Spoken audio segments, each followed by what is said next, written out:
Seja muito bem-vindo e bem-vinda ao podcast da BHH. As novidades da hematologia, hemoterapia e terapia celular, você ouve a seguir no nosso episódio do Hemoplay Podcast. Olá a todos, sejam muito bem-vindos. É um prazer para mim estar aqui, principalmente com grandes colegas da área da hematologia, para a gente poder estar contando um pouquinho disso. Eu mesmo acho que faço já parte da história da hematologia, né? Eu, com 30 e poucos anos, eu fui presidente dessa sociedade quando ela ainda era a Sociedade Brasileira de Hematologia e Hemoterapia.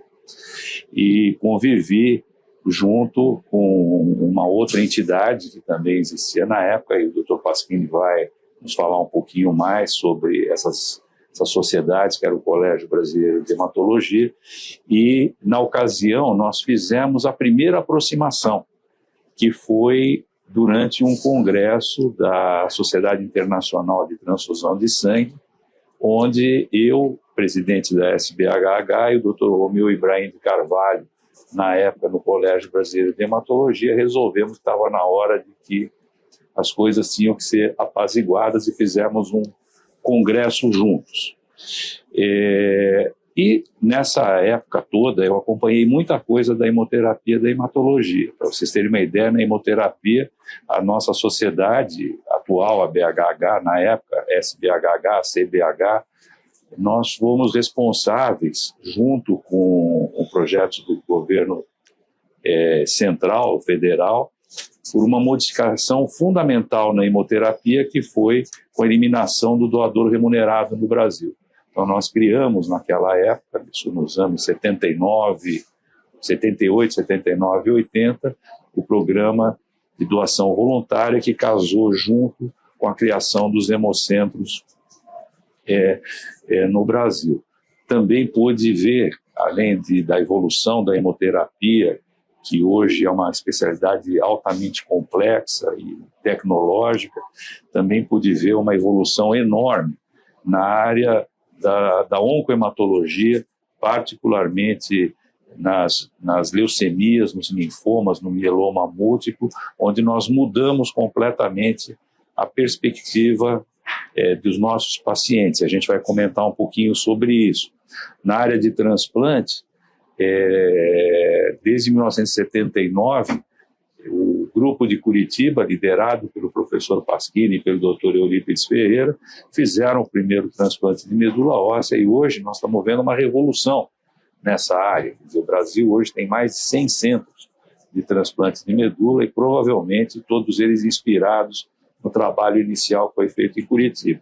E, finalmente, vamos falar um pouquinho, não poderíamos deixar de falar, dentro dos avanços tecnológicos, na terapia celular, que hoje é fundamental na área da hematologia. A gente pode ver, pelo destaque nesse congresso, de quantas mesas e quantas discussões sobre terapia celular em geral, em particular a terapia gênica com o CAR-T-cell. Então, eu vou começar aqui provocando o professor Pasquini, que ele fale um pouquinho para a gente como é que era esse cenário da hematologia, do ponto de vista das sociedades científicas, como é que nós chegamos hoje nessa grandeza que nós vivemos hoje, um congresso em torno de 8.000 pessoas, algo que traz para a gente um orgulho enorme como hematologista no país. Obrigado, Nelson, pela introdução e pela descrição bem sucinta de tudo o que aconteceu, mas que existem aspectos que ainda não foram informados, né? Eu posso dizer que eu comecei a me expor à hematologia quando eu tinha em torno de 16, 17 anos. Eu tive o prazer de conhecer o Dr. Paulo Barbosa da Costa, que já era um hematologista que estava iniciando suas atividades e que teve o treinamento com o Dr. Hildebrando Marinho, do Rio de Janeiro. Assim, eram estágios que se faziam. E o Paulo Barbosa era uma excelente pessoa que gostava de conversar e mostrar: olha essa célula, que célula bonita. E ali você olhava, uma hora ele chamava para mostrar outra. E eu não consigo esquecer o dia que ele fez um imprint de um linfonodo, né? E nesse imprint de linfonodo ele viu uma célula de rede Sternberg. E eu vi aquilo e isso chama-se doença de Hodgkin. Então, esse primeiro estímulo realmente foi o Dr. Paulo Barbosa. E aí, já durante o curso de medicina, quando eu entrei, em 57 ou 56, não me lembro bem, eu já comecei a trabalhar com ele também no laboratório, etc. Então, isso me aproximou muito a hematologia, e daí para frente, já no segundo ano de medicina, eu fui no congresso de 1958 da Sociedade Brasileira de Hematologia e Hemoterapia, né? Então, aí já começou esse primeiro contato. E esse congresso foi em Curitiba e tinha mais ou menos umas 40, 50 pessoas, não mais que isso, né? E não só isso, como quem liderava aquela época a hematologia nacional, alguns já mais avançados, é o Halley Pacheco de Oliveira, né? Do Rio de São Paulo, obviamente, era o Dr. Michel Genro, e mais alguns de outras partes do país, né? Principalmente do Rio Grande do Sul, algumas pessoas, do Nordeste praticamente não vinha ninguém, de Goiânia tinha um que sempre fazia a mesma apresentação. Como é que foi a viagem dele de Goiânia para Curitiba? Ele vinha de carro em estradas de barro, né? Ele, então, saiu uma semana antes, quase para chegar em Curitiba. Esse foi o congresso de 1958. E uma grande sensação do congresso foi os slides que o doutor esqueci o nome dele, faz parte da idade, lá do Rio de Janeiro, o Halley Pacheco de Oliveira, ele apresentou uns slides muito bonitos, bem feitos, né? Então todos queriam saber como é que ele fez, e ele fez uma sessão de como fazer um slide. Então veja bem como as coisas evoluem, né? E também o Dr. Michel mostrou a experiência dele, e houve a abertura do congresso, foi feita pelo Dr. Dmitry Bacila, que era um bioquímico e que falou sobre membrana de eritrócito. Naquela época era hemácia, não era eritrócito. Então, essa foi esse congresso em Curitiba. O Eurico Coelho estava lá, a esposa. Eu me lembro disso, que eu fui buscar alguém no aeroporto também, e só brasileiros que tinham. Mas era na época que eu dizia que o Congresso Brasileiro de Hematologia tinha mais gente no corredor do que na sala, né? E isso se inverteu. Então, a partir daí, eu me formei, aí incorporei já o grupo de hematologia, e aí fomos desenvolvendo as várias técnicas. E sempre fui muito curioso e ativo. Não existe, tudo era feito manualmente, né? Desde a hemoglobina, com aquele aparelhinho de Edge, né, que chamava, e assim por diante, né? Todas as introduções dessas modernidades eu participei e era sempre o líder de buscar recursos para isso. E aí, a partir no primeiro congresso que houve a separação das duas sociedades, feita pelo Marinho e pelo Michel Genro, certo? Tinha o colégio e a sociedade, que eram de um modo geral, a hemoterapia não era uma especialidade bem definida. Ela era feita quase sempre pelo responsável do cirurgião, né? Eu até me lembro muito bem que, quando eu voltei dos Estados Unidos, eu vou falar aqui um pouco, eu fazia escondido o crio precipitado para fazer nos hemofílicos. Então, eu ia no banco de sangue, a hora que o diretor não ia, o diretor do banco de sangue, e falava para a enfermeira: olha, eu tenho que fazer isso para hemofílico, etc. Eu ia lá, no fim do expediente, e fazia isso. Só para é um exemplo de como as coisas se desenvolveram dessa forma, mas com a vontade de fazer outra coisa.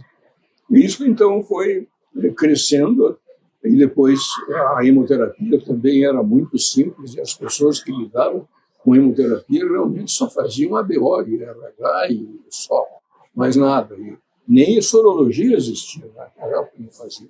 Talvez fizesse para sífilis, uma coisa, que era a moda disso. E depois a hemoterapia foi crescendo e também se ampliou, e aí as pessoas que lidam com o banco de sangue especificamente ficaram naquela área. E aí as coisas foram começando a crescer. E em 1969, eu já estava formado há 5 anos, fui fazer meu fellowship nos Estados Unidos no serviço do Intro, né? E que era um serviço de referência. Ele era do leste dos Estados Unidos, e lá realmente ele não podia ir para frente, sendo judeu ele não podia ir para frente. Então ele optou por ir para Salt Lake City, onde era a terra dos Mormons, né? E lá ele desenvolveu uma bela universidade, um grupo de pesquisas muito atuantes, né? E eu tive uma outra noção, outra vez, da expansão da hematologia, que começou a tratar leucemia mieloide aguda, com acitidina, e com as outras drogas, né, que começaram a ter, e aí exigia um outro tipo de formação, que é a formação clínica, né? Então, aí nós aqui no Brasil lutamos muito para estabelecer os requisitos para o indivíduo fazer hematologia, obrigatoriamente tinha que fazer clínica médica. Eu acho que esse, então, foi uma transformação que foi importantíssima. O indivíduo fazia hematologia, também antigamente, que era mais ou menos simples, não tinha quase nada para fazer, era dar uns remedinhos, né? E os exames de laboratório, que ele ficou especializado. Então, acho que esse até acontecer a data atual, que a gente vai conversar mais tarde. Mas não sei se eu fui claro aí, né? Não, foi perfeito, professor. E é uma história interessante, né? Eu ouvi o nome de algumas pessoas e eu tive o privilégio de conhecê-las também, não é? Que o professor Marinho, o professor Ali, o professor Michel. O professor Michel era uma figura, assim, só para tocar, extremamente interessante. Primeiro porque eu não era da USP, eu era da Paulista, meu professor era o Marcelo Pio da Silva, mas eu acabei criando uma amizade muito grande com o professor Michel. E eu e o Chiattoni íamos toda sexta-feira tomar chopp com ele. Ele tinha uma fundação e ele separava para cada um de nós os artigos que ele achava que era interessante para a gente. Então era uma figura, era um professor com P maiúsculo, né? Aquele que estava interessado em fazer com que as pessoas crescessem nas suas áreas. Essa é a minha experiência. Não é? Então eu queria agora fazer uma pergunta para o Dr. Eduardo Rego, que é um pouquinho mais novo que eu, um pouquinho mais novo que o Dr. Pasquini também, né? Mas que é um grande hematologista, um professor universitário, que eu conheci o Rego quando ele estava voltando dos Estados Unidos, nunca vou esquecer, conheci ele num ônibus. Não sei se você lembra disso. Você estava num ônibus, ele estava indo para algum lugar, e alguém falou, olha, esse é o Rego, lá de Santos, não sei o quê, mas ele vai lá para Ribeirão, acabou de fazer o fellow dele, estava voltando. Então, Rego, eu queria que você... Eu sou contemporâneo do pai dele. É interessante. O pai era clínico, formado da Universidade Federal do Paraná. Ele é da turma de 1956. Então um ano antes. Olha aí. Logo eu descobri que nós somos primos. Pode ser. Mas aí, a minha pergunta é a seguinte: você trouxe para o Brasil muita coisa importante que você trouxe de lá, principalmente na área da leucemia proamielocítica aguda, e também você acabou criando, sendo uma referência em leucemia aguda. Conta um pouquinho para a gente como é que foi essa mudança, principalmente, sei lá, a gente ficou muito impressionado o trabalho que você desenvolveu junto com a ASH no sentido de melhorar os resultados no Brasil. Conta um pouquinho da sua trajetória desde que você chegou para cá e como é que você fez essa revolução na área da leucemia. Obrigado, Nelson. Obrigado. Prazer estar aqui, um orgulho estar aqui. Então, eu me formei pela Faculdade de Medicina de Ribeirão Preto, pela Universidade de São Paulo. Meu grande mentor foi o professor Parceiro, que foi uma pessoa que me ajudou muito, inclusive na decisão da carreira acadêmica, fundamentalmente acadêmica. E, na época, depois que eu terminei meu doutorado, eu falei, eu acho que eu quero trabalhar com biologia molecular de leucemia aguda, né? Uma coisa que ainda estava nos seus primórdios. E o professor Parceiro falou assim, olha, eu tenho um colega meu, do meu pós-doutorado, que chama Sr. Lúcio Lusato. Eu vou ligar para ele e eu vou perguntar para ele quem que ele indica para você fazer o seu fellow. E aí ele me indicou um jovem que era o Pier Paolo Pandolfi, que é um grande geneticista, e fui para lá, então, fui para o Memória do Banquete. E ali nós trabalhamos nos primórdios da criação de modelos de leucemia promielicítica aguda e do ensaio de uma droga que ninguém acreditava muito, que chamava trióxido de arsênio. Então, juntamente com o grupo francês, nós fomos os primeiros a descrever a atividade em animal, em vivo, do trióxido de arsênio. Aí, publiquei bem, tive uma boa experiência lá no Memória. E aí eu voltei, e na época nós tínhamos o Colégio Brasileiro de Hematologia. E nós tínhamos uma atividade, o professor Pasquim participou acho que de todos, né, e a gente tinha uma atividade que assim, então a gente eram pequenos grupos de colegas, a gente se reunia num local e tinham 2 professores que a Escola Europeia de Hematologia trazia, e pelo menos 2 brasileiros, às vezes eram mais brasileiros, o professor Pasquim sempre nos ajudava ali no seu conhecimento. E o primeiro que eu fui, veio um colega da Holanda chamado Bob Lovenberg. E eu apresentei o meu trabalho. E ele falou, olha, foi isso aqui que eu fiz. Ele falou assim, olha, fantástico, eu acho que a leucemia promielicítica aguda é um modelo que a Sociedade Americana de Hematologia está buscando para testar se networking, né, se essas redes de networking com suporte de biologia molecular, de laboratório molecular e mais os manuseios, poderia alterar a história dos pacientes em países menos favorecidos. E aí, com o apoio também do professor Pasquim, na época, era membro do Comitê de Membros Internacionais da ASH, se criou esse consórcio, é um consórcio internacional. Na época chamava Consórcio Internacional de Leucemia Promielicítica Aguda, hoje chama Consórcio Internacional de Leucemia Aguda.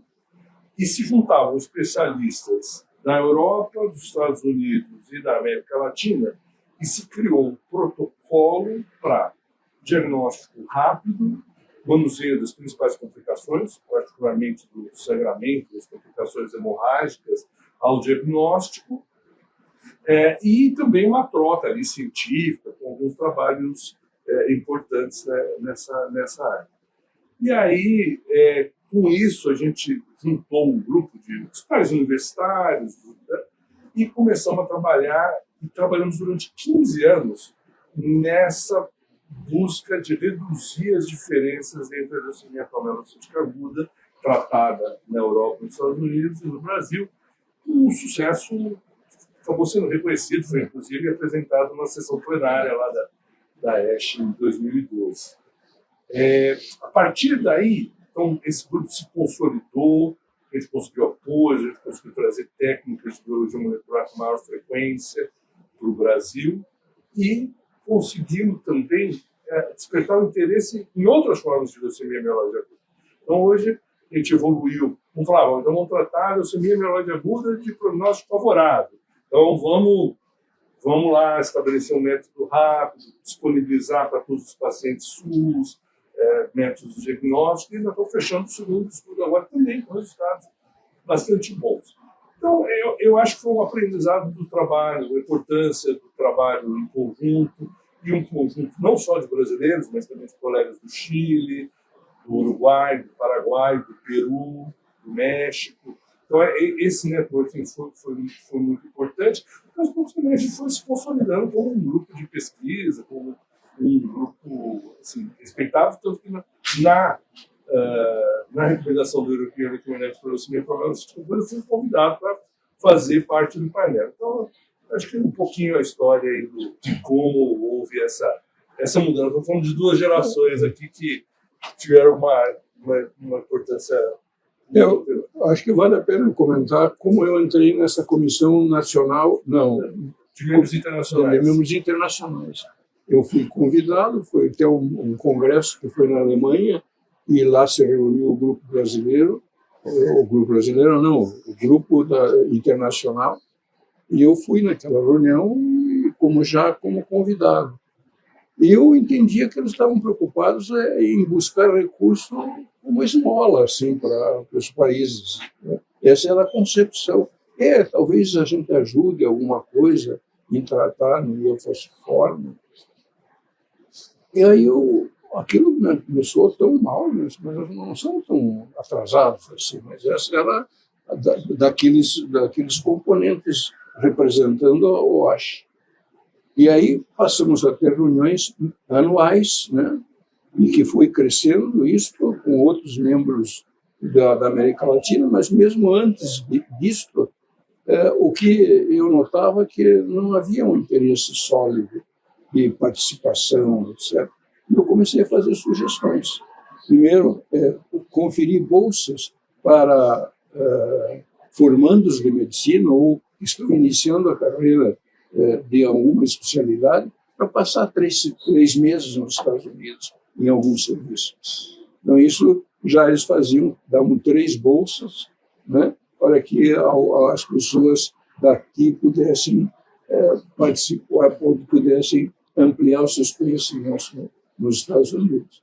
E assim foi num crescendo até que nós foi em Recife que nós encontramos. Foi exatamente, foi isso. Ele e o Lowenberg, que já abriu os olhos e já fez várias sugestões para criar este grupo, né, que foi a consolidação, porque Sucesso, né? Um sucesso, porque a gente começou a fazer isso, deu certo, saiu de um descrédito total até ir para uma sessão de melhores trabalhos do ASH, que é aquele que acontece no final do Congresso. Né? E esse grupo internacional, né, do ASH, ele se ampliou bastante em várias múltiplas áreas, né? E o mundo inteiro começou a participar também, não era só latino-americano. E virou um modelo, depois teve um modelo para leucemia aguda de criança no Caribe, e depois um modelo para doença falciforme na África. Então, basicamente, sempre assim com essa estrutura de network, alguma centralização laboratorial de larga escala e colaboração. Criou um modelo. Né? Criou um modelo. Bom, eu achei assim fantástico, né, a gente ouvir essas colocações de vocês, porque fica concreto, né, para a gente, essas coisas não pode esquecer. Então a BHH está de parabéns mesmo de fazer esse podcast, porque senão essas coisas depois elas se perdem, né, a gente não vai lembrar, né. E eu queria aproveitar então aqui, já falar aqui com o Renato Cunha, né, o Renato Cunha também teve uma participação expressiva nessa história recente, né? Ele é o nosso caçula, ele é o nosso caçula aqui da mesa, né? Ele é o caçula da mesa, mas é o seguinte, eu queria introduzir dizendo o seguinte, Renato, assim, eu olho para a minha carreira de hematologista e eu percebi que eu tenho muitas vidas, vivi muitas vidas, né? Então era uma vida, aquela lá passou, eu comecei trabalhando em coagulação, eu, Celso Guerra e o Luiz Gastão, a gente fundou inclusive junto com os latino-americanos, a Sociedade Latino-Americana de Hemostasia e Trombose, o senhor lembra disso? E depois eu fiz hemoterapia, depois eu avancei na hematologia, eu fui treinar transplante fora, para fazer transplante autólogo, acabei entrando no transplante. O Dr. Pasquini influenciou a minha carreira e ajudou o nosso serviço sempre, sempre, sempre abriu as portas e sempre esteve ao nosso lado e fortalecendo o nosso grupo. E agora também estou interessado em terapia celular, minha nova vida também. Mas você teve um papel fundamental nisso aqui.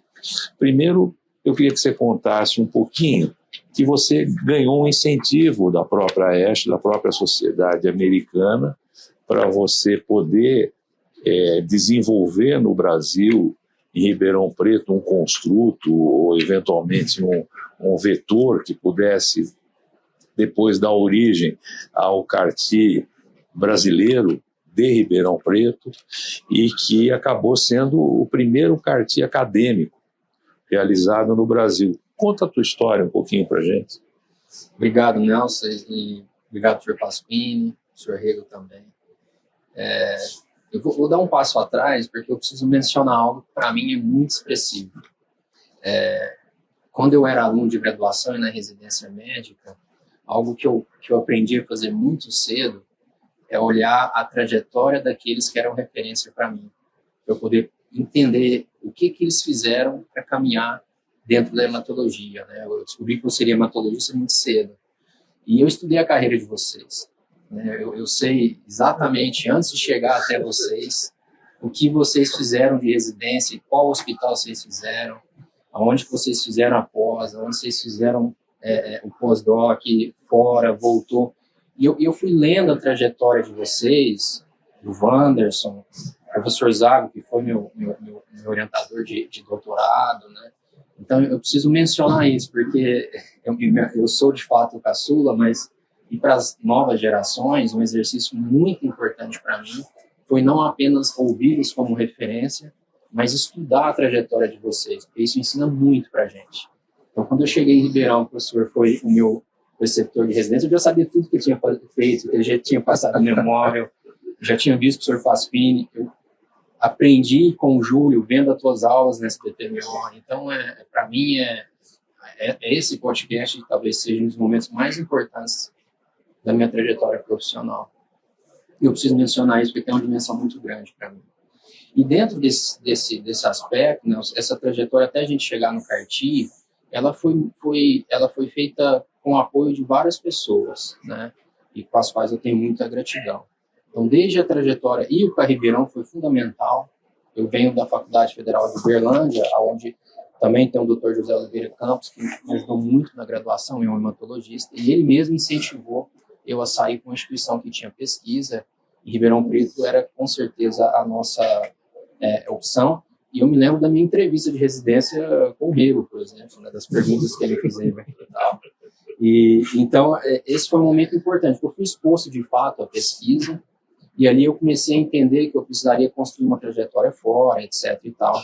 Então, com o doutorado do professor Zago, eu conheci o Wanderson, e aí a gente foi para Paris 7, lá a gente pôde fazer a dupla titulação, e eu conheci a Mary Ipan, que estava no ano sabático. E foi a Mary Ipan que conectou-me com o pós-doc lá no NIH. E lá no NIH, quando eu cheguei em 2015, eles estavam fervilhando o CAR-T naquele momento, né? E eu fui para a unidade de transplante e terapia celular, que era o ITIB. O meu chefe direto era o professor Romano Gress, que era o chefe do departamento, e que era o sponsor do Poppendorf, muito próximo do Rosenberg, enfim, estava tudo ali acontecendo, né? E quando a gente faz 3 anos ali na NIH, vem um momento de ou a gente pede o waiver para continuar mais 2 anos, fecha 5 anos, ou a gente volta, né? E naquele momento a Belinda estava sinalizando que ela poderia aposentar. Eu lembro que eu liguei para ele, tive uma conversa muito importante com ele sobre essa situação, e aí a gente decidiu voltar para o Brasil. E aí eu tive uma outra conversa com o Dr. Gress, né, que conversar com ele sobre carreira, e ele foi espetacular, assim, de um altruísmo, uma generosidade muito grande. E eu falei para ele que tinham alguns projetos mais recentes que eu tinha começado, eu estava gastando o dinheiro dele na pesquisa, e que eu não ia conseguir entregar para ele, né? Olha, se você está me dizendo que você pode voltar a impactar a realidade do seu local, você tem o meu apoio, né? E me diga o que você precisa. Aí eu pedi para ele 2 coisas, aliás, 3 coisas. Eu falei, professor, eu preciso de um citômetro, com cores, com pelo menos 10 cores, para que eu possa fazer os experimentos, né? Porque ele tinha um equipamento que estava sendo descontinuado, um LS-Artigo. E aí, o senhor não poderia doar? Eu falei assim, claro, fala com o Telford e ele vem conversar comigo. E aí ele mandou remanufaturar, entregar no Brasil, e o aparelho está lá em Ribeirão Preto até hoje. E além disso, o segundo pedido foi, olha, o professor Rego, ele conversou comigo sobre um prêmio da ASH, $150 mil, né? E eu gostaria que o senhor me apoiasse para poder aplicar e etc. Falei, claro, pode escrever, e a gente mandou e tal. E o terceiro aspecto foi se ele poderia me ceder o protocolo de manufatura da NIAID, que era do CAR-T anti-CD22, né? Não era o CD19, era o CD22. E ele falou, claro, pode imprimir, pode levar, que era do NIAID. E nisso a gente voltou, nessa preparação de voltar para Ribeirão Preto, também tive contato com o Dimas, e ele comentou, olha, a gente tem um vetor CD19 na bancada, a gente ainda vai fazer o modelo de experimento animal, e eu acho que seria uma boa oportunidade também de desenvolvimento, né?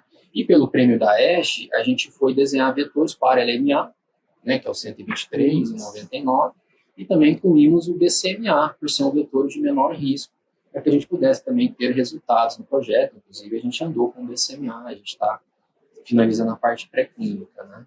E quando nós voltamos, a gente criou um grupo de trabalho no Hemocentro, com a Maristela e toda a equipe dela. E qual que é o ponto importante, que eu acho que tem muito a ver com o que você mencionou e com o que vocês falaram?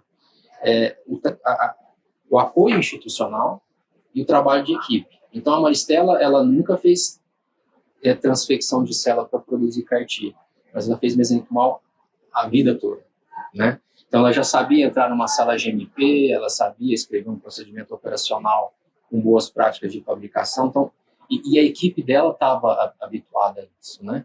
Então, teve a Amanda também, Mizucano, tem um papel importante, ela tinha ido para Seattle fazer um curso de PROD, ficou 6 meses por lá, e aí a gente montou esse GT, eu peguei o protocolo do CD22, e a gente começou a ler o protocolo e passar passo a passo daquele protocolo e adaptando ao CD19.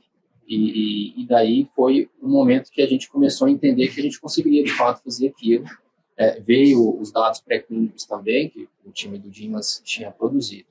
E nesse meio termo, Nelson, a gente fez o teste já em escala aumentada, com doadores normais. E o Pedro Castro, que é o filho do Roberto Castro, o primeiro paciente, ele viu a notícia, ele deu uma bugada para poder ajudar o pai, e ele viu essa questão da ASH, da história da ASH, e aí ele entrou em contato, falou, poxa, meu pai tem um linfoma, etc., eu não posso em Ribeirão conversar com você?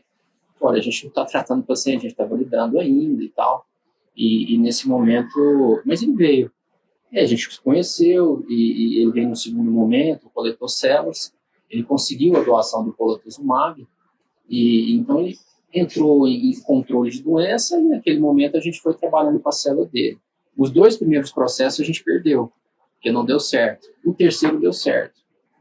E teve no meio termo um evento, o TACG, da BHH, que o David Stronsek veio aqui. E eu falei, poxa, David, foi com quem eu treinei lá no NIAID a parte de manufatura, né? O David, quando eu estava lá, tinha mais de 20 protocolos de manufatura, que é o chefe da medicina transfusional. E ele veio, eu falei, David, você podia vir aqui em Ribeirão, porque a gente não está dando conta de chegar no que vocês fazem. Ele ficou 2 dias com a gente pôde discutir os dados, e ele deu alguns insights, até que a gente conseguiu fazer. Logo depois, o Pedro entrou em contato, disse que o pai tinha progredido a doença, e que ele tinha lido sobre a lei de Helsinki, os tratados, e olha, o Dimas já tinha comentado isso também, a gente pode fazer um compassivo e tal, mas a gente tem a questão da Anvisa, enfim. Chegamos a um consenso, né, comissão de ética e tudo, e a gente, então, caminhou para poder treinar o nosso time de transplante. Aí tem a herança do Júlio, da Belinda, um time muito afiado do transplante de medula, mas fomos treinar a UTI também, para que eles conhecessem, fomos atrás da equipe de neurologia também, para que eles conhecessem, é tudo novo, né? Então, assim, o meu medo e o receio do intensivista dar corticoide para o paciente com liberação de citocinas. E aí foi quando a gente internou e a gente fez a infusão dentro da UTI, porque nós, né, a UTI de um hospital público é sempre lotada, se ele tivesse necessidade de uma UTI, a gente tinha receio de não conseguir. Então, a gente acabou pegando um quarto mais isolado, e foi quando a gente fez essa infusão no dia 9/9/2019, né? E a partir dali a gente ficou de plantão durante 42 dias, que foi o dia que ele recebeu alta, né? Enfim, depois vieram outros pacientes durante a pandemia, né? Foram um total de 5, 6 pacientes que nós tratamos. Então, a história é essa, porque o NIH teve importância com o Dave, com o Brass, com o protocolo, o time da Maristela, né, do Hemocentro, o trabalho do pré-clínico que o Dino desenvolveu, quer dizer, a minha experiência que foi um conjunto de mãos, né, que trabalhou para que isso pudesse acontecer, e para mim foi uma lição extraordinária, né? Eu me lembro até hoje quando a gente pegou o PET-CT, foi uma sensação, uma emoção muito grande, e olhar para ele, né, assim, olhar para o paciente, a família, e ver a expressão deles, né, realmente é algo que foi uma experiência marcante. Né? Você sabe que eu estava vendo aqui que tinha uma série de sugestões aqui, de perguntas para fazer, né? E acho que a gente respondeu a maioria delas, inclusive uma que está aqui, que é como equilibrar inovação e acessibilidade, garantindo que a gente possa chegar nos outros centros, né? Então, você veja que interessante. Vocês três abordaram isto aqui, acesso, né? O Dr. Pasquini deu acesso ao transplante, o Rego deu acesso a testes genéticos, melhor tratamento à leucemia, e você iniciou um processo de dar acesso à terapia celular à população de uma forma geral, quer dizer, uma inovação cheia. Eu queria fazer uma última pergunta para o Dr. Pasquini, se vocês permitirem, eu acho que ele merece duas. Tá bom? No mínimo. No mínimo, né? E eu queria que ele contasse para a gente um pouquinho. Eu acompanhei, mas eu quero ouvir dele tudo de novo, porque ele conta isso com muita emoção. Como é que foi o primeiro transplante em Curitiba, em 79? Como é que foram as reuniões que ele passou a fazer todos os anos, que eu não perdia nenhuma, em Curitiba, reuniões pequenas, num hotel de transplante, e como é que isso acabou numa sociedade de especialidade de transplante de medula óssea, hoje uma sociedade irmã da BHH? Bom, primeiro era a indicação que já era bem estabelecida, né? Se dizer, na década de 70, né? Nos trabalhos lá de Seattle, principalmente. E os resultados, quando eu estava lá, o Storm esteve lá fazendo as primeiras demonstrações que o transplante poderia modificar o prognóstico dos pacientes com leucemia mieloide aguda, né? E já tinha lá um grau de sobrevivência que parecia cura definitiva. E aquilo ficou na minha cabeça. Nós tínhamos já um laboratório de identificação de HLA, né, feita pelo Eurípides, que começou, e depois uma sucessão de pessoas que ele deixou lá, e que cresceu muito esse laboratório. E com isto, nós íamos começar com anemia plástica mesmo. E teve um paciente que tinha 27 anos, mais ou menos, chamava-se Adílio Kiff, que era de Blumenau, e que ele tinha uma anemia plástica severa e que não tinha alternativa. Ele ia morrer com aquela neutropenia grave.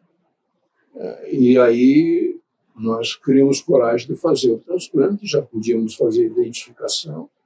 A gente tinha adquirido mais experiência no tratamento de leucemia aguda, que também usava doses maciças de medicação. a gente achava que estava preparado, o Eurípides já tinha ido também ver algumas coisas de transplante, acho que foi no São Júlio, no São Júlio mesmo. E aí nós fizemos esse primeiro caso, né? E do irmão que tinha um irmão idêntico. Esse paciente não houve pega do transplante e ele faleceu. E aí nós resolvemos continuar assim mesmo. Já algumas correções foram feitas, tinha um espaço do hospital que ficou no fundo de um corredor, né? E ali ficou fechado. Para entrar ali precisava tomar banho naquela época. Né? Era o exagero, né? O exagero do exagero. Mas até isso. O senhor me permite só uma parte? Isso que aconteceu com vocês é muito semelhante ao que aconteceu com o Dr. Thomas. O Dr. Thomas, quando começou a fazer transplante, prêmio Nobel, todos morreram. Mas não pode desistir. Não é? Ele tem que corrigir a rota. Isso que o senhor falou. Mas conta aí pra gente. E aí, depois disso, nós começamos a rever algumas situações e passamos a ampliar já o espectro de indicação, né? Em leucemias refratárias, etc. Né? Leucemia mieloide crônica também. E aí, em 1985, nós já tínhamos 63 transplantes. 79 e 85, nós fizemos 63 pacientes, é isso mesmo. E isso nós já publicamos no Human Genetics, né? Mostrando que o Brasil era capaz de fazer transplante com aqueles resultados. Então foi a importância disso de ter registrado isso já em 1985. Aí o que o Nelson está falando, quem está começando a fazer no Brasil, na América Latina, e trazíamos uma vez por ano para fazer reuniões para cada um dizer, olha, eu transferi 5 casos, aconteceu isso e isso. Aí a gente fazia as críticas, etc. E todo mundo aceitava aquilo, né? E ia trazendo todo ano os seus resultados. Até que a coisa cresceu de tal forma que criou-se a Sociedade Brasileira de Transplante.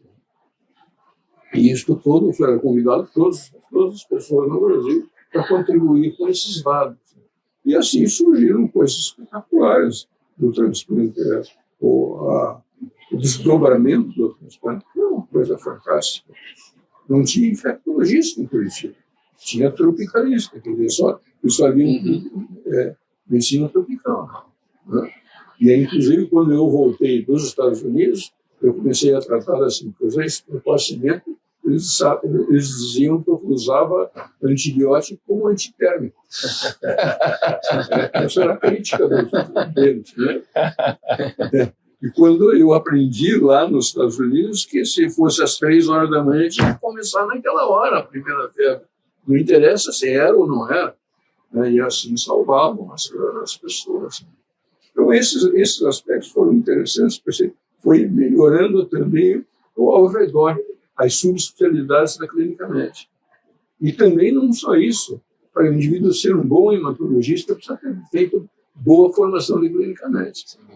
E isso não era utilizado. As pessoas iam fazer hematologia sem saber clínica médica. Então ficava um arremedo de médico, um laboratorista, etc. Mas por quê? Porque não tinha muita coisa para fazer mesmo. Era mais diagnóstico do que tratamento. Quase não tinha nada. E isso, então, o transplante foi trazendo isso e aí foi ampliando as múltiplas áreas, formando pessoas, dando referências, por exemplo, anemia do Fanconi. Fanconi é uma doença diferente, quer dizer, eles toleram muito pouco a quimioterapia, né? E aí tem outros aspectos clínicos, biológicos, aí nós desenvolvemos todas essas áreas. Até hoje, tem um laboratório de identificação molecular do Fanconi, né? Tem 5, 6 subtipos e outros mais que estão aparecendo, que têm comportamentos diferentes. E aí, depois, até a Carmen, com a atividade dela, faz reuniões cada 2 ou 3 anos de todos que foram transplantados, né? Porque eram pessoas que não chegavam à puberdade. Mas esses já começaram a ir trabalhar, estudar, etc. Então, o que eles precisam fazer e o que eles estavam fazendo. E ainda não faziam cada 3, 4 anos essa reunião. Não só desde o começo da identificação, do acompanhamento, porque eles têm também um risco grande de desenvolver neoplasia. Segmento a longo prazo. E acabou sendo um centro de referência, tanto é que ela apresentou 580 transplantes de fancone que ninguém tem no mundo. Exato. Por quê? Porque no Brasil inteiro teve fancone, vai para Curitiba. Por quê? Tem tudo isso. E isso tudo foi por causa do transplantes. E que você não ficou naquilo ali, você viu todo o espectro do que envolve isso. E aí desenvolve o laboratório de histocompatibilidade e vai fazendo com doadores não aparentados, haploidênticos, etc. E vai nessa sequência acomodando para cada área dessa. Então, o transplante foi esse, nos disciplinou, né? Nós tomamos médico, antes não era bem médico, né? Mas a gente não fazia nada. Não, e outra coisa, né? Isso que o senhor falou, né? O transplante, pela complexidade, ele puxa o hospital inteiro. Puxa o hospital inteiro. Você precisa o laboratório, banco de sangue, infectologia. Bom, gente, eu acho que a gente está chegando ao final aqui e eu fiquei muito honrado de estar aqui com vocês e de poder ter sido convidado para a BHH para coordenar esse podcast, que eu acho que acrescentou bastante aqui para que isso fique na história, né? Porque se a gente não conhece o que foi, a gente não pode ir para frente, né? Então, acho que isso é fundamental. Então, muito obrigado, Rego, muito obrigado, querido Renato, professor Pasquini, que todos nós aqui admiramos, temos um carinho enorme, que continue nos ensinando por muitos anos. Eu acho que sim. Não, é porque acumula experiência e observação de alguns aspectos que as pessoas que estão trabalhando não percebem, né? Por exemplo, isso fez que eu fosse para a Comissão Nacional de Residência Médica, estabelecer os critérios dos centros de formadores de médicos, né? E fizemos uma grande mudança da administração da residência médica no Brasil. Por isso, né, a necessidade da competência. Né? Tinha que adquirir competências. Essa não era conhecimento, era competência. Eu acho que nesse aspecto, essa mesa aqui foi campeã, hein?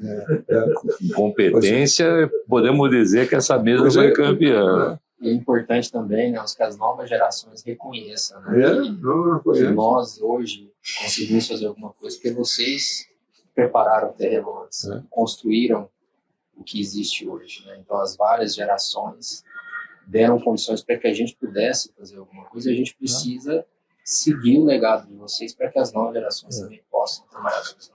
Então, gente, agradecemos aí a BHH e a vocês todos. Obrigado. E seguimos em frente. Obrigado. Com acesso a muita informação sobre as especialidades e diversos temas pertinentes na voz de quem entende.